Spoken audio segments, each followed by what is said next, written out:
Mark సువార్త 4వ అధ్యాయం. ఆయన సముద్ర తీరమున మరలా బోధింపనారంభింపగా బహుజనులు ఆయన యొద్దకు కూడి వచ్చి ఉన్నందున ఆయన సముద్రంలో ఒక దోణి ఎక్కి కూర్చుండెను. జనులందరూ సముద్ర తీరమున నేల మీద నుండిరి. ఆయన ఉపమాన రీతిగా చాలా సంగతులు వారికి బోధించుచు తన బోధలో వారితో ఇట్లనెను. వినుడి, ఇదిగో విత్తువాడు విత్తుటకు బయలు వెళ్ళెను. వాడు విత్తుచుండగా కొన్ని విత్తనములు త్రోవ ప్రక్కన పడెను. పక్షులు వచ్చి వాడిని మింగివేసెను. కొన్ని చాలా మన్ను లేని రాతి నేలను పడెను.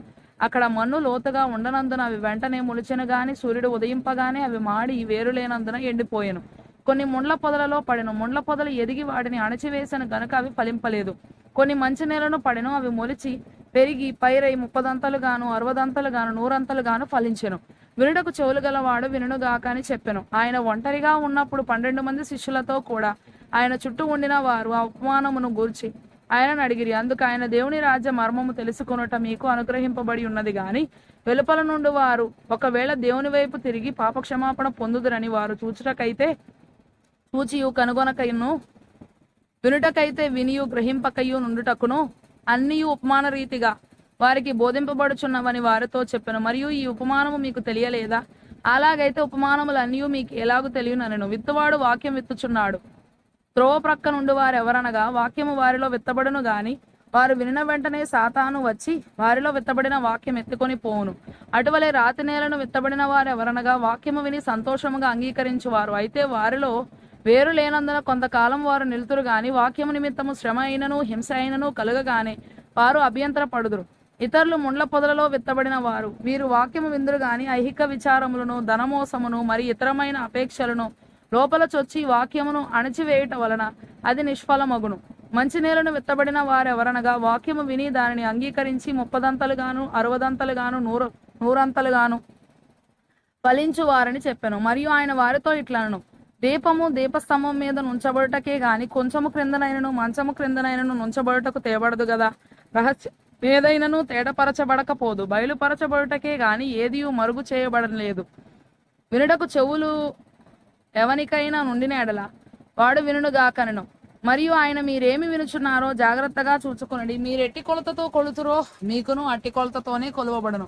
మరి ఎక్కువగా మీకు ఇయ్యబడను. కలిగిన వానికి ఇయ్యబడను, లేని వానికి కలిగినది వాని యొద్ద నుండి తీసివేయబడునని వారితో చెప్పెను.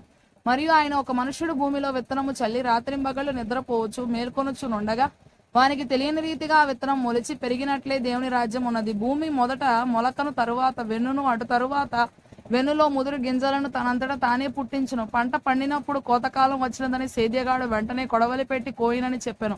మరియు ఆయన ఇట్లనెను, దేవుని రాజ్యమును ఎట్లు పోల్చెదము? ఏ ఉపమానముతో దానిని ఉపమించెదము?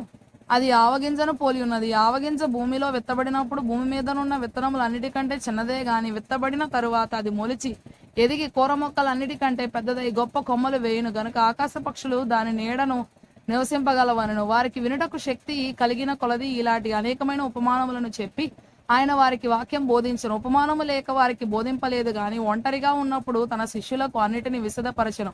ఆ దినమే సాయంకాలం అయినప్పుడు ఆయన అద్దరికి పోవుదమని వారితో చెప్పగా వారు జనులను పంపివేసి ఆయనను ఉన్నపాడున చిన్న దోణిలో తీసుకొని పోయిరి. ఆయన వెంబడి మరికొన్ని దోణిలు వచ్చెను.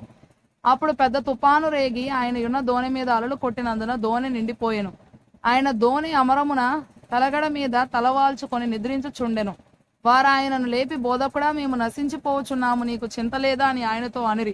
అందుకు ఆయన లేచి గాలిని గద్దించి నిశ్శబ్దమై ఊరకుండుమని సముద్రముతో చెప్పగా గాలి అణిగి మిక్కిలి నిమ్మలమాయెను. అప్పుడు ఆయన, మీరెందుకు భయపడుచున్నారు? మీరింకను నమ్మిక లేక ఉన్నారా అని వారితో చెప్పెను. వారు మిక్కిలి భయపడి, ఈయన ఎవరో, గాలియు సముద్రమును ఈయనకు లోబడుచున్నవని ఒకనితో ఒకడు చెప్పుకొనిరి.